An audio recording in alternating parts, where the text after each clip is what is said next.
Just going down to my nose at this point. And we're live. So welcome back to the show. This is the Michael Ellis Show. I'm your host, Michael. And today we have Manny on the show. Now, Manny is a coach, and he helps other coaches and other experts fill up their calendars with prospects. Yep.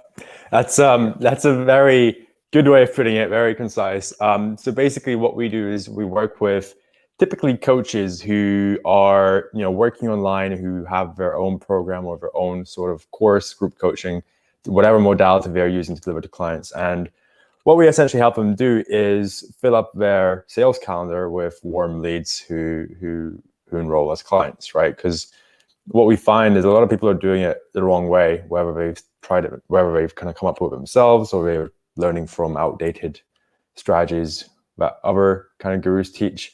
We've kind of got our own way that we've experienced, and we literally tweak every single day because we're doing it ourselves, we're doing it with our own clients, and we just kind of share it with a bunch of people. It's quite fun. That's awesome. So just for the guys at home watching or listening on the podcast, can you tell them a little bit more about you, how you got started in business and how you got to where you are today? Because I know you haven't always done this business before you did something else. So yeah, it's actually a funny story.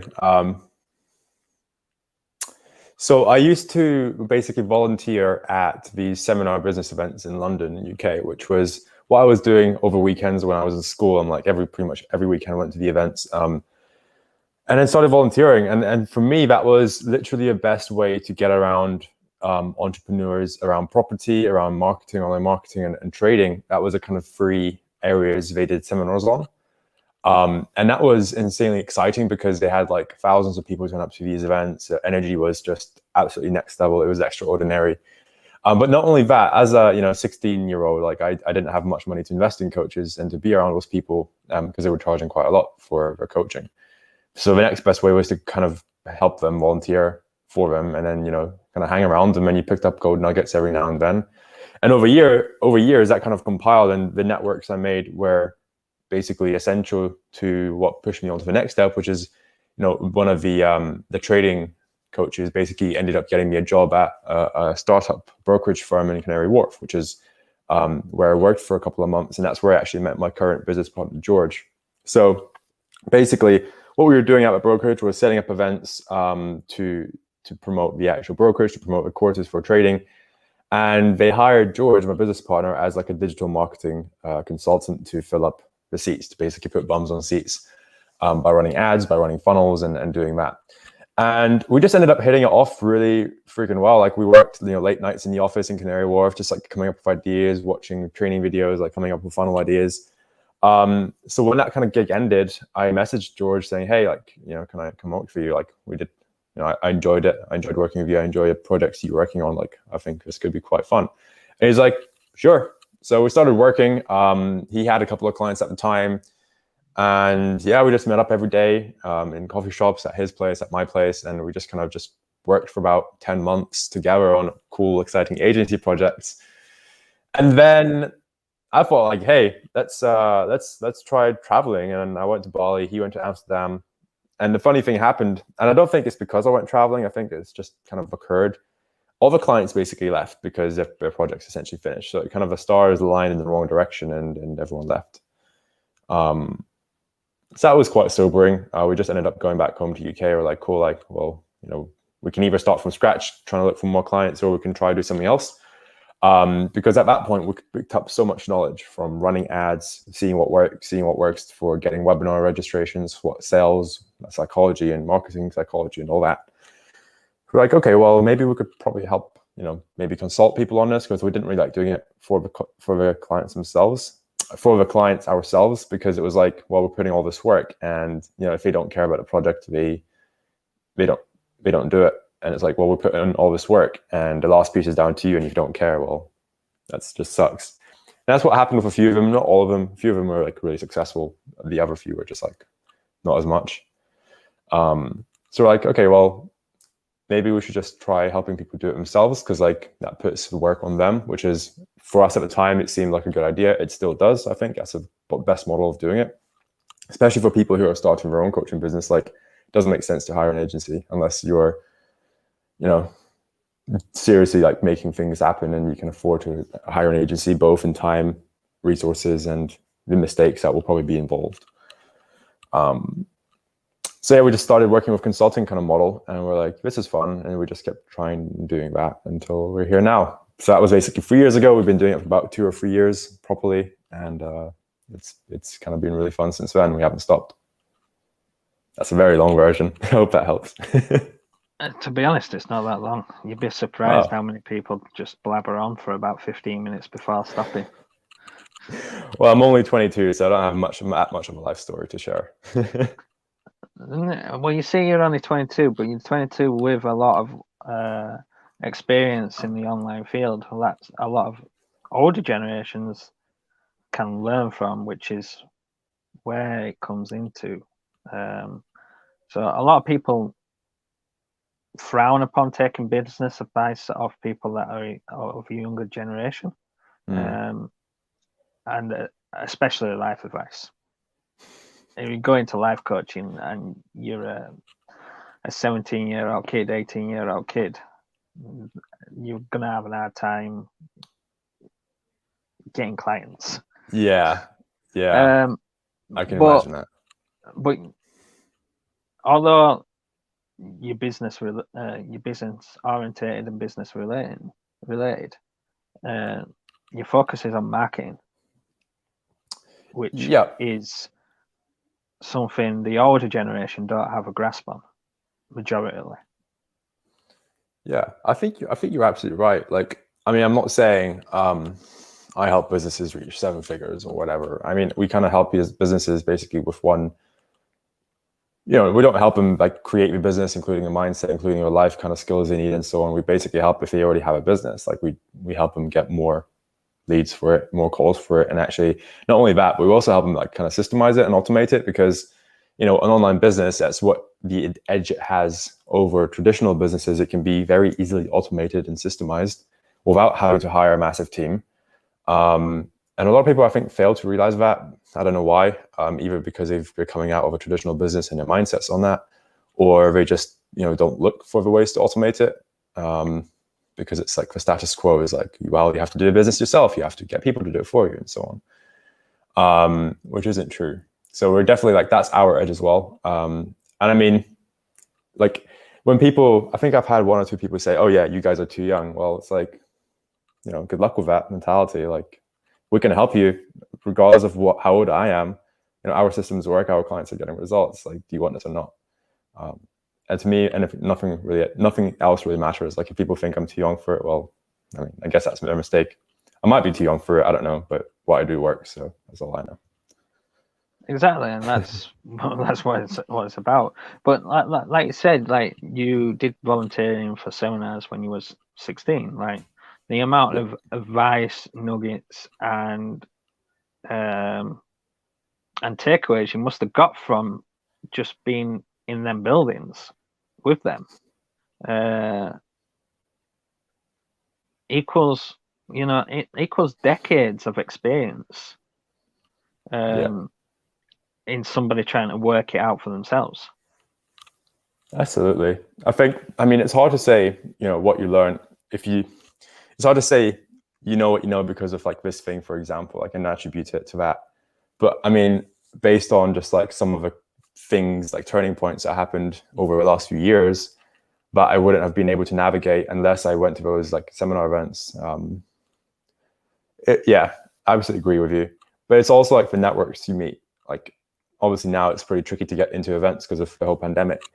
But if you can go to business events, if you can go to networking events, like absolutely do it. The people you meet, you don't know what that relationship is going to flourish into, and you can't really go there I guess you can, but you don't have to go there expecting to make, you know, connections for this specific thing. Whether it's like, oh, I have to find a JV partner, or I have to find like a business partner.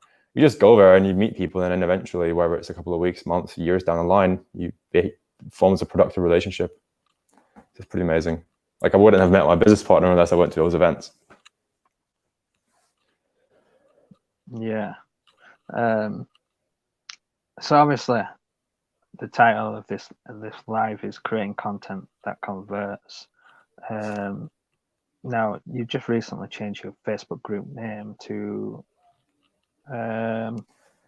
what is it? Tribe of Coaches. Yeah. Um, I'm surprised you noticed. Well, it used to be Tribe of Experts, didn't it? Yeah. So yeah, I did notice the slight change in wording. So yeah, first of all, let's talk about that. Why did you change your Facebook group from Tribe of Experts to Tribe of Coaches? Yeah, good. That's a really good question, actually. Basically, we're at the start of the year, we were going through a bit of a, I want to say meltdown, because it felt like a freaking meltdown. It was like, oh my God, this business we built, like it's not what I want. I hate it. And the reason for that was because we were kind of helping people just, the idea of using ads to fill your calendar, like running ads to ManyChat, to get leads on the phone. It's like, well, yeah, that's awesome, but it's like, it's not the only thing we do. And it just didn't feel right because at the time, our own ad account got shut down as well. So like for a brief period of time, we weren't running ads, and we're saying, when we're telling our clients and people in our audience to run ads, it doesn't feel congruent. I know it's a silly thing. People still like, you can still do that as long as you know how to run ads. Like you don't have to be doing it yourself right now. It just felt weird. And on top of a few other things. So we're like, cool, like what do we actually want to build here? And we took a look at all the clients we worked with in 2020 and 2019 and realized like most of these people, like they came to us for like running ads and they were interested in ads. But what it turned out we needed was like serious overhauling of your organic lead gen systems, because if you have any sense in the coaching industry and you're trying to get clients, you should do organic first before running ads, at least in one capacity or another. So that's what we did with like most of our clients, and we're like, well, maybe that's what we should focus on instead in terms of like what's our front end messaging and like what we're focusing on. And then if people need ads, obviously we have the resources and capabilities and skills to help them with that. But the main thing should be maybe like focusing a bit more on organic. So we're like, okay, well, that's what we kind of want to focus on. Now, who do we actually want to help? Because at that point, again, we looked at all the clients we worked with, our favorite ones and our least favorite ones, and but 99% of them, the ones that like were really successful, were coaches. The agency owners, and the others, a lot of them basically dropped out quite early, simply because they either realized it's not something they want to do, or because it was too intense for them and they had other commitments. And it just, with most things, especially like building solid systems in your business, they require your undivided focus. And if you're doing like a million other things, it's going to be really tricky to do it properly. So like, cool, coaches, that's what we want to serve. We really gel well with coaches because I think it's just the kind of way we understand their model. Maybe it's because it's really similar to what we do.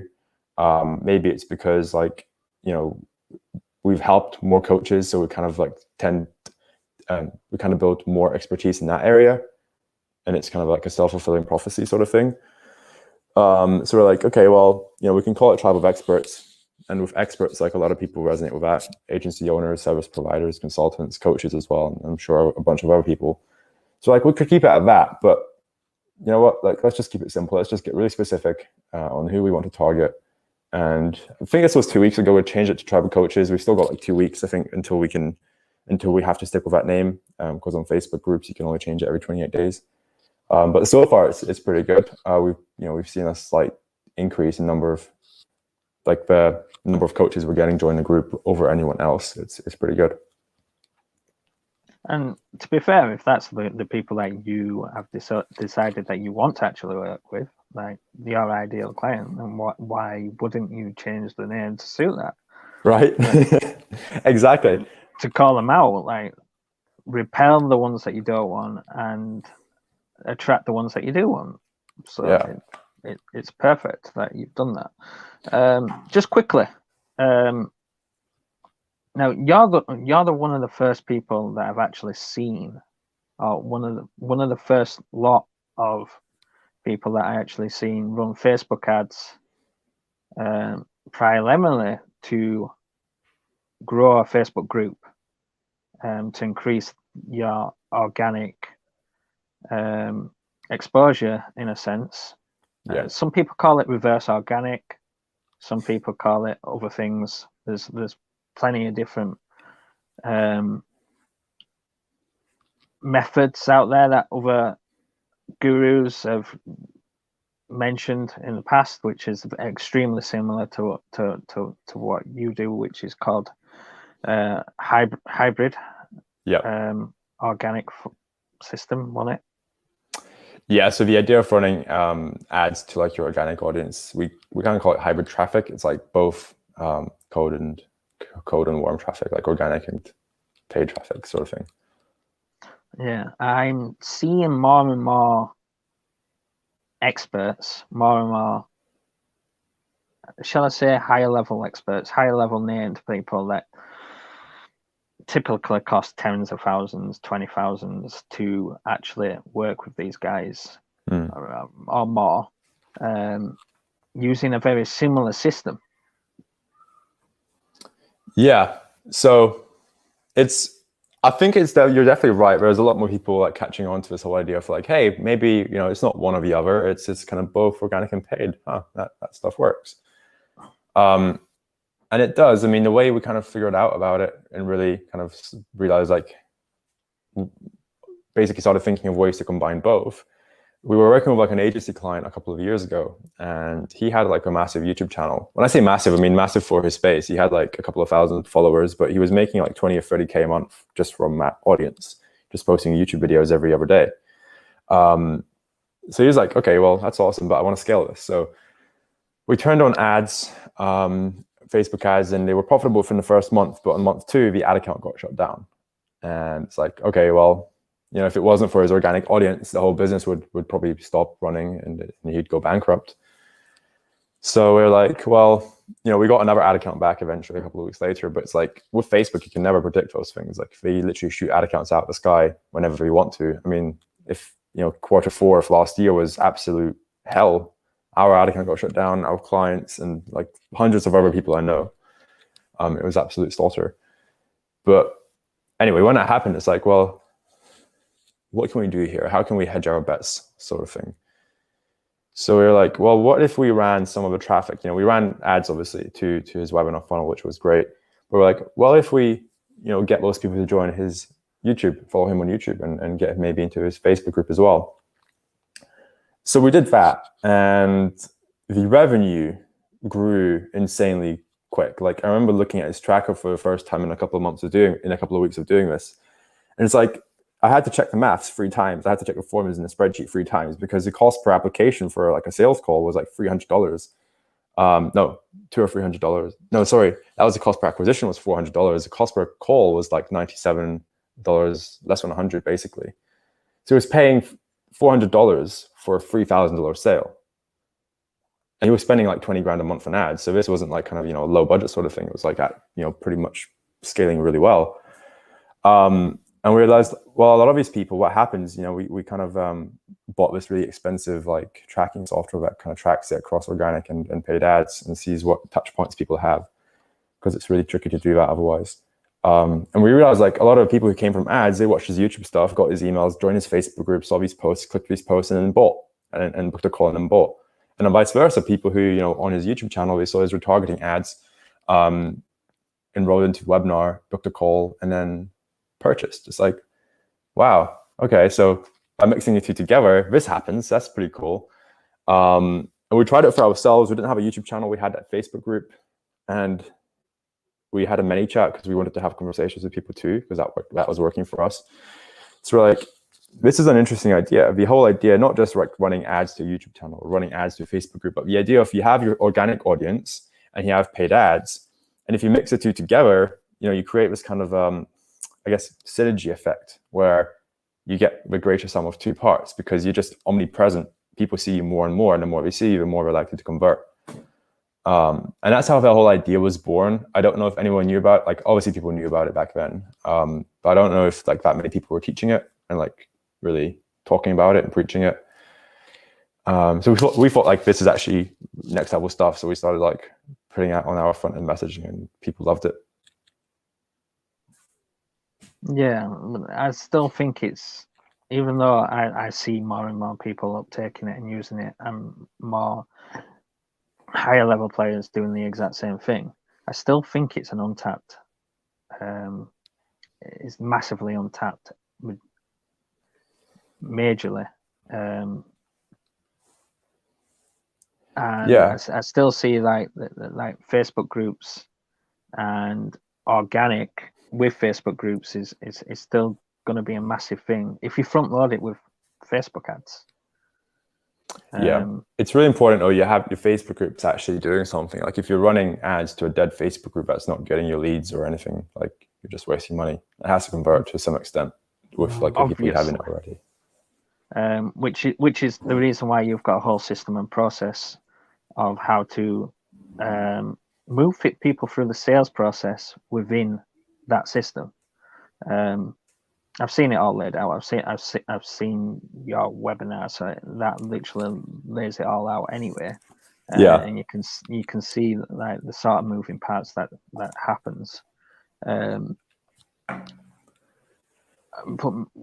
how do people start a Facebook group from scratch, from zero, and get to a level where they can actually start using Facebook ads to front load the leads coming in? Because obviously you can't do it with, say, a group with 30 members in there.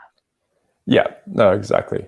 I mean, right now our main focus is on, like, we're currently building out our Facebook group with regards to how we want it and like how we want to promote stuff. So how to start a Facebook group? That's a good question. Obviously, we started ours like 3 years ago and we help clients start theirs, but it's I mean, the way you start it is obviously you set it up. You set up a name. The name should be something that's like really specific.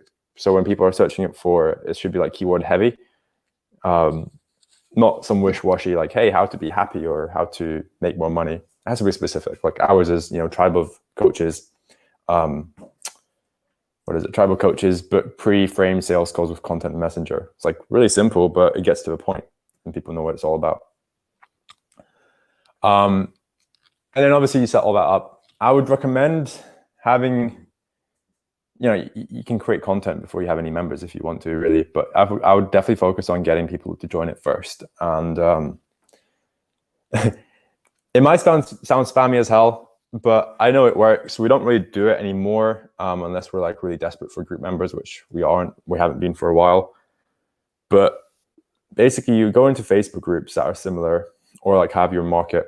You add those people as friends and members as friends, and you just send them like a really standard group invite message, which we borrowed from Andrew Coyote and kind of remodeled it to our own. Basically, you just pitch a Facebook group as for what it is, and if they're interested, they'll join. If they're not, well, they'll ignore your message. It's a really kind of numbers game approach, but it's definitely the most powerful to get the first, maybe even 100 members through the door.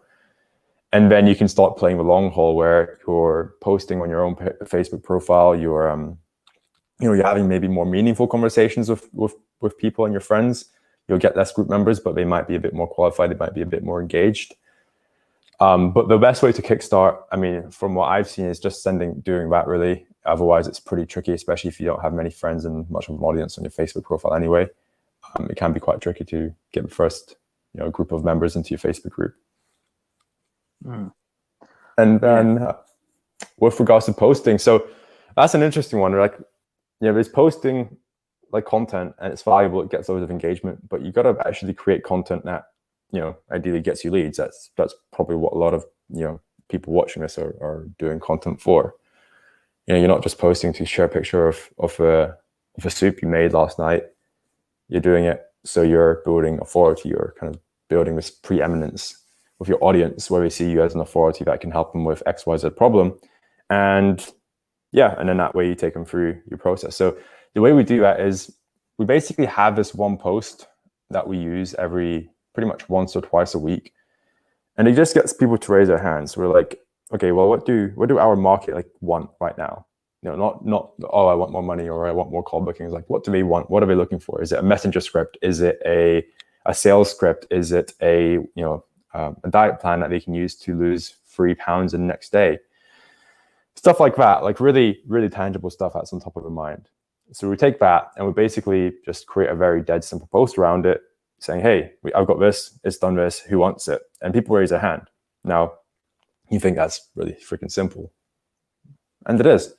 People raise their hand and those people want help with the problem you think is solving. And if you have a thing that's solving that problem, you're probably coaching around that problem anyway. So that's probably like a perfect fit clients for you who raise their hand. And we just get into conversations with them and literally book them on calls with like a couple of messages because it's so simple because they're coming to you in a way, like they're expecting that conversation as opposed to doing cold out. A bit of a slog sometimes. Yeah, so content that converts. Now, obviously, you can't do them raise hand posts all the time. So what other content can you do that eventually converts into leads and sales? Yeah, good question. I was actually thinking about this. Like, what would it look like if you just posted those types of content, like saying, hey, who wants this? Who wants this? Who wants this? Like every day. Man, it just won't work. No. People would start like really dislike you. Yeah, so the other types of content, there's two types. So, I mean, this is the way I like to categorize it. There's business stuff and there's personal stuff. And you should have a fine balance between the two. Because if you post business stuff only, you'll be seen as like an advertising brand or like a company that's just always advertising, not a human being. You'll be seen as a company. Whereas if you're posting like things like I just went to the beach actually before this call and I took a picture. I think I might put it up on Facebook later.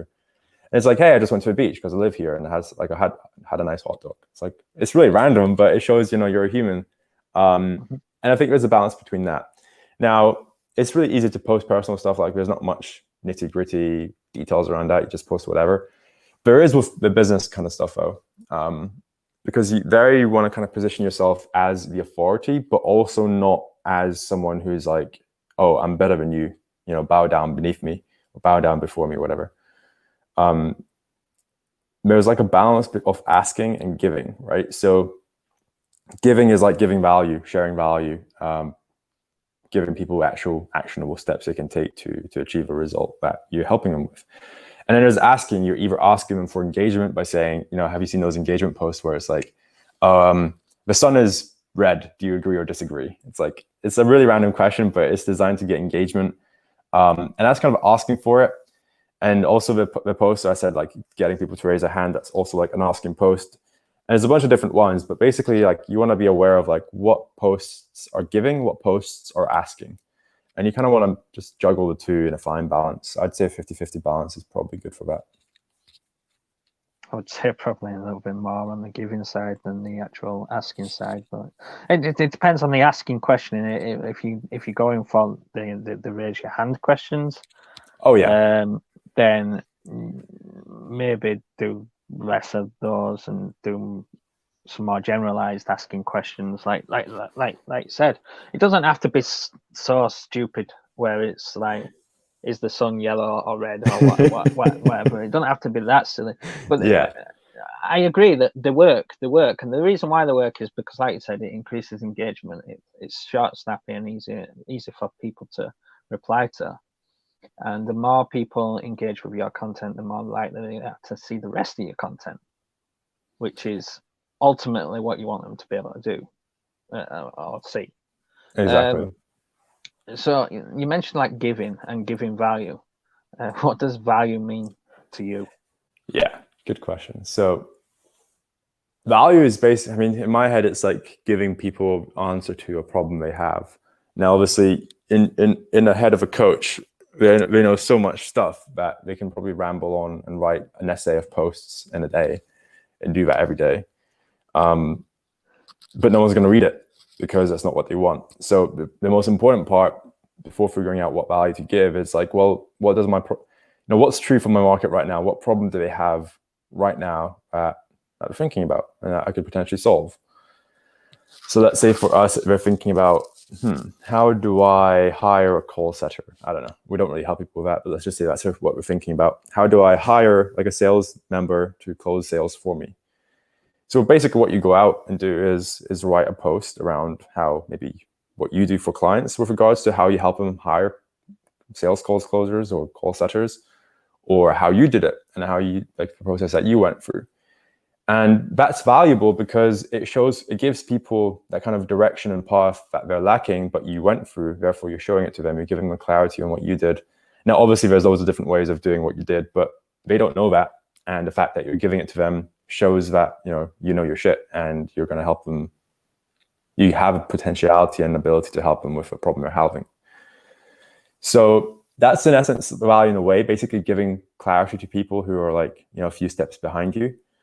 But also like value can be in the form of like literally really tactical tips, like how to set up a Zoom meeting or how to, that's a really basic example, but like.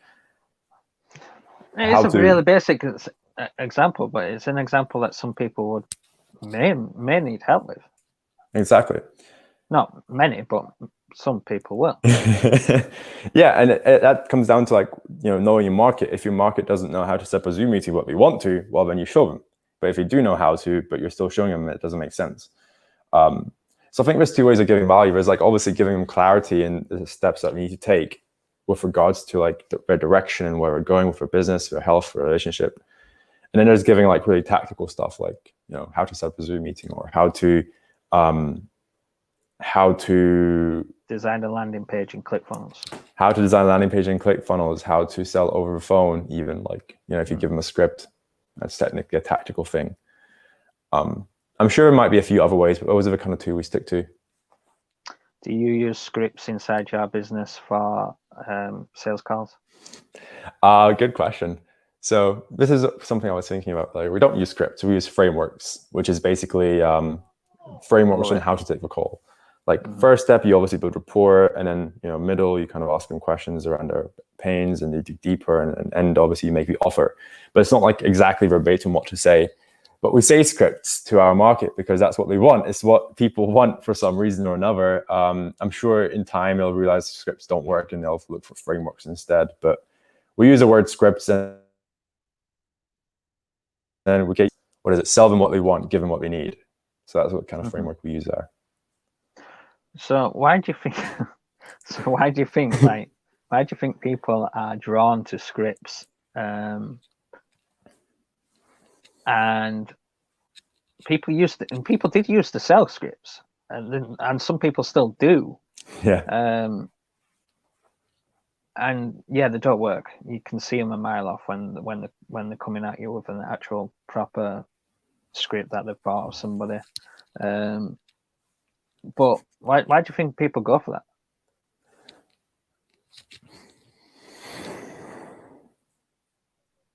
It's an hard question to answer, isn't it? Let's be honest. It's a really tricky question. I guess like if I were in the shoes of someone who's, been trying to, been doing loads of sales calls and just hasn't been getting any luck, just been kept failing and failing and failing. They have this pain associated with their own method of how they're doing it. And because they're having to think on their feet, they're being thrown into the ocean, being forced to swim and learn to swim. They have associated pain. So when they get like an easier way out where it's like, hey, all you got to do is just say the things on this piece of paper and you'll make a sale. It's like, that's what I need. That's what I want. That's what's going to help me. And I think that's why. Yeah. What do you think? I agree to a certain extent that yeah, like you said, they're struggling or they don't know how to even get started with sales. They need that extra helping hand, and if somebody hands them the silver platter of a script and says that this is going to get you sales, they're going to run with it because they don't know any better. Yeah. Which is the reason why I like what you said, like sell them what they want, give them what they need, which is good. But do you find that comes across as a mismatch in I suppose it comes down to the way you're going to present it after they've like opted in or whatever. Yeah, I mean, we don't give them a script and then say, hey, well, actually this isn't, you shouldn't use this. We say a script and it's like not a verbatim script. It's more of a framework of like, hey, this is the kind of, the stages of a sales call that you should follow. You don't have to follow, but you should follow them if you want to be successful. It's what works for us. And maybe we even give examples of what we say and how to like maybe phrase those questions in different ways. But it's not like a step-by-step rigid format, which is like ask this next, say this next, mention this next. It's never like that. People are dynamic, conversations are dynamic, behavior is dynamic. It doesn't work like that, unfortunately. Pardon me. So I think with that regard, it's like technically a script in a way, because it's like giving them guidance of what they need to say, but it's not a script where it's like a word by word format. So, I mean, we haven't had any people say, oh my God, this isn't a script. You guys lied to me. Give me my money back, or give me something back, or like, you guys suck. Because we don't really charge for it. It lets you educate people in a way as well, because like they're invested in that. They've opted in for it, or they've invested in it. And it's like, then you're giving them what they actually need and educating them on that. And, if you do it right, it's actually way more potent than just giving them something without doing anything after that. Because you're educating them on something that's like why it hasn't worked before, why the scripts you've tried before don't work. It's because you've been using a rigid format, whereas you need a framework instead that you can, think about and use and mold around your own personality and the way you speak, for example.